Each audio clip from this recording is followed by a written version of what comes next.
Hey guys, welcome back to the show. I'm Parker Eimerl, and this is the Conversation Station. Man, oh man, these episodes are fun. I will say I have an interview, and I'm trying to get a couple more going in these last couple of weeks.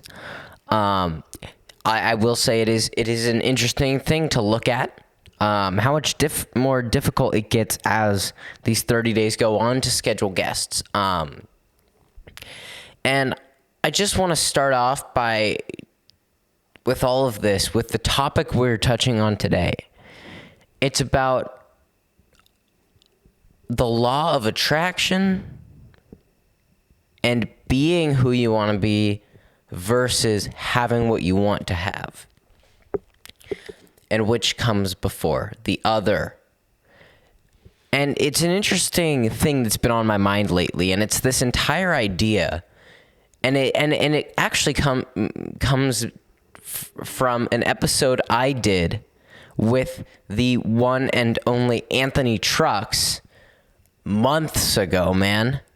His entire thing is identity shift, and what he says is you have to shift your identity into the person that has the thing you want to have, who's living the life you want to live in order to be able to live that life. And it is very true. If we look at the things we want, there is a person that has that, handles it, and does that thing well. And if we want to be able to live that life, have that thing, do that thing well, we have to become similar to that person in many ways. We have to become that kind of person, right? And it aligns with a lot of what we hear about manifestation. And I think that there's this big misconception with manifestation. The misconception is that manifestation is just saying what you want and then you magically get it. Like, you know, I want tacos right now or something. I want tacos. I want tacos. I want tacos. I don't see any tacos, right? And that's how people think of it. But in reality, manifestation is simply the act of becoming the person that has the thing you want before you have that thing, and understanding that by becoming that person, in time, the thing you desire will come into your life. That in time, all of these things that are lacking, that you need to acquire, or that you have this desire to acquire, they will be handled because you became the person that has those things handled. And I think it's a very interesting concept. And I think as a young person, right, and to any young person listening, this is something that's very hard for us to grasp. It's hard for me to grasp. And it is also very important that we grasp this concept because we need to apply it now. Because if we apply it now, think about how far ahead you'll be, right? If you see that successful businessman, right? So this is one of the thought experiments for you young people listening. I want you to think about the person who you observe, whose life resonates with you most, who's living the type of success you want to live. And then I want you to think of some of your peers, right? And I want you to think, do they align with that person? Are they the kind of people that person is surrounding themselves with, right? And I know it's really easy to get caught up in this mindset of X person didn't start to become successful until X age or X time. And so I don't need to do that either. I don't need to become successful now. But what we have to do is we have to shift that from that person is this successful at this age. Okay. But if it took them until they were 20 to start getting on this path, what happens if I get on this journey when I'm 16? What happens when I get on this path earlier than them? Think about how far I can go. And if I can get that person as a mentor, so I get some of the mistakes they made, I can accelerate that growth even more. And so it is important that we keep in mind, and we are intentional about whether our actions, our thoughts, and the people we surround ourselves with are in line with the person we want to be. And that, in my opinion, is this entire idea of manifestation, right? Bringing what you want into your life. Now, you do have to know what that is, and you have to search. And the most important thing, though, is you have to find those people that, you connect well with and you feel like is the future version of you that you want to be. But the idea of alter egos also plays into this, because there's not going to be a one person that is everything you want to be. There are going to be things you're going to pull from different people. Now, there are going to be pillars, people that have a large chunk, right? A larger than percentage than most others of what you want. And that is a very good starting point. But from there, you have to build on it. So let's say you have Gregory, and he has the life you want. You need to take Gregory and say, okay, here's the 25% of things that I want, the 75% of things that don't fully align with me. Okay, we need to dive in on those. Okay, of these things, who has these things, right?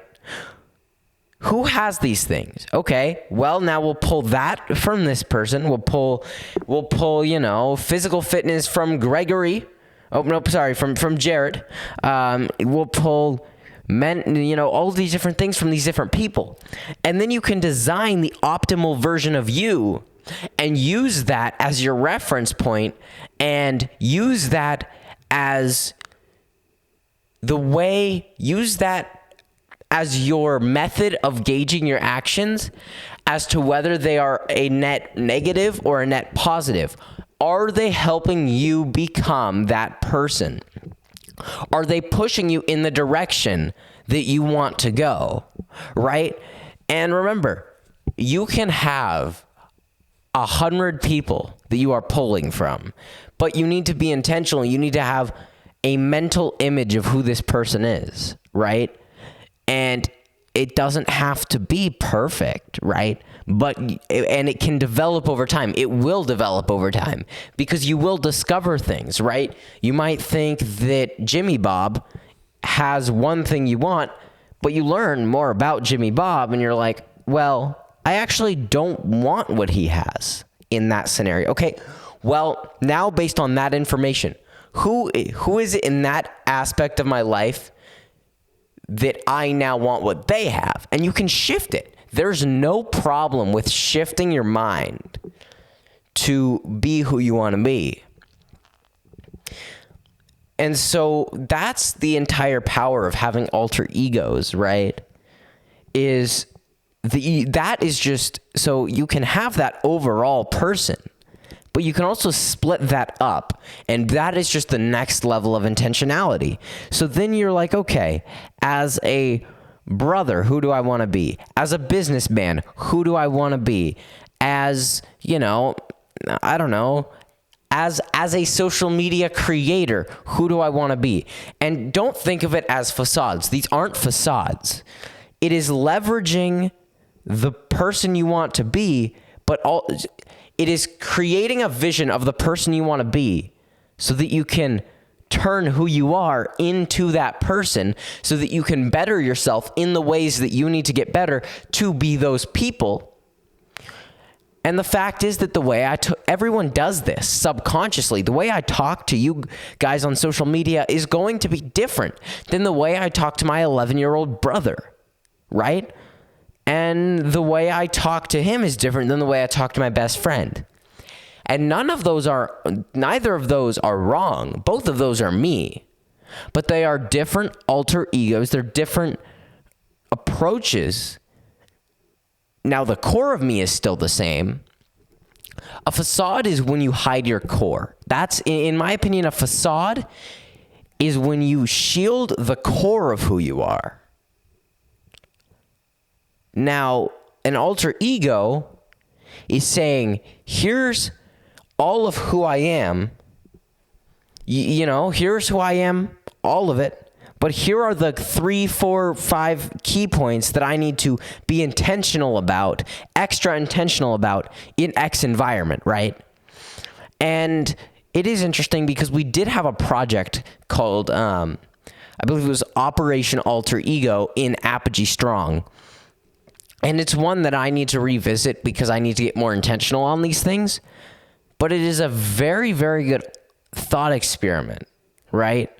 And I would challenge all of you guys to do it. First, get a vision of the person you want to be, and then get a vision of the people, the alter egos you need to have in all of these different environments in order to become the overall version of yourself that you desire.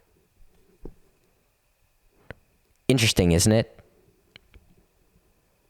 Man, I think this entire challenge has brought a lot of thoughts to me just about how we approach our lives and our consistency, and the fact that we have to get things done. And it's really opened my eyes to this idea of no matter the time, no matter the place, not getting things done is a waste. And I know I sound like a discount Dr. Seuss, but it's interesting because no matter the time, no matter the place, I've understood that not getting this podcast out is a waste. It's a waste of the month the challenge I set out to do. And so it's been an interesting idea. And an interesting thing to just search through, because there have certainly been things that have taken a hit in these 30 days in other aspects, and it's things that I'm working hard to get back to where they were. But the fact is that the biggest commitment I made to myself this month, what I set as my number one priority, was to record this, right? And to do this with the utmost consistency. And I'm not going to say the utmost consistency and intentionality, because that was not the goal, right? I'm not going to lie about my goal. My goal was not to be consistent and intentional. My goal for this was just to be consistent. And my goal next month is to get extra intentional with the podcast, because you have to establish the habit, right? The baseline habit before you can establish everything else. And it goes with atomic habits, right? You have to drive to the gym every day before you can work out every day. And so sometimes the best thing to do is to start by just driving to the gym every single morning, and then getting intentional about working out, or just going to the gym and doing things at random, and then getting intentional about what you're doing. And so the entire point of this has been to set a pattern in motion, and then next month to continue that pattern at a sustainable rate. But anything I lose in consistency, I am putting up into intentionality, because it is difficult to be intentional with a lot of these things when you have this amount of consistency. And the fact is, going into this, I didn't know what it would look like. I didn't know how hard it would be. So it's hard to be intentional about uncharted waters, right? It is hard to set a plan, right? It is hard to set an intentional, perfect plan when you don't know what you're going to face and you have zero clue, right? I had some idea. I knew where I was going, but I sure as hell didn't know the streets I'd have to turn on. I didn't know the sacrifices I'd have to make. And so it's important we keep these things in mind, because we have to be, I think, Consistency is more important than intentionality, because the guy that works out one intentional day a week, perfectly intentional, versus the guy that works out 7 less intentional days, right? He works out hard, but he's not, doing everything perfect. In most scenarios, the guy doing the 7 days a week is going to be in better shape and in better health than the guy who goes 1 day a week. And so that's one of the interesting things that this month has shown me, right? To some degree, you need to draw out the best map you can of wherever you're going, but also understand that when you're going into uncharted waters, you can't expect for your map to be perfect. You can't expect what you assumed there to be perfect. And so there are times where you have to do both, due to timelines. You have to be perfectly intentional and perfectly consistent. And there is always going to be a level of intentionality that goes into consistency, right? I'm intentionally doing this podcast, but when I say intentionality, I mean being very intentional about the exact episodes and the editing and the post-production and the clips and the promotion and the growth of the podcast. But I also want to say that the truth is, when it comes to content creation, there is nothing that beats consistency, because even though this content hasn't been perfect over the last, 20 days, I have over 200 hours of content, right? Hold on, let me see what these numbers are. I have them on my phone right here. I just did the math, and in the last 20 days, I've created over 580 minutes of content, which means I have an entire new canvas to work with. In my intentionality, I'll have 30 days worth of content just sitting there that I can use at any place, any time. And one of the most important things in content is to have a backlog, to have a catalog of content. If you ever watch Gary Vee, he'll post things from 3, 4, 7 years ago that are relevant, right? But he couldn't post old content that's still relevant if he didn't both have the content and understand what is relevant. I know I went a bit off topic there to social media, but I just think that these are all things that we need to keep in mind, because we live in an age where our number one tool for communication is this thing right here, and the number one platforms of communication and the biggest platforms of communication are Facebook, Instagram, Twitter, TikTok, and YouTube. So keep that in mind. Consistency over intentionality. Intentionality over everything. And social media is a game that, in many ways, we are forced to play. Thank you guys at home for watching. I'm Parker Eimerl. I've been talking to you, and this has been The Conversation Station.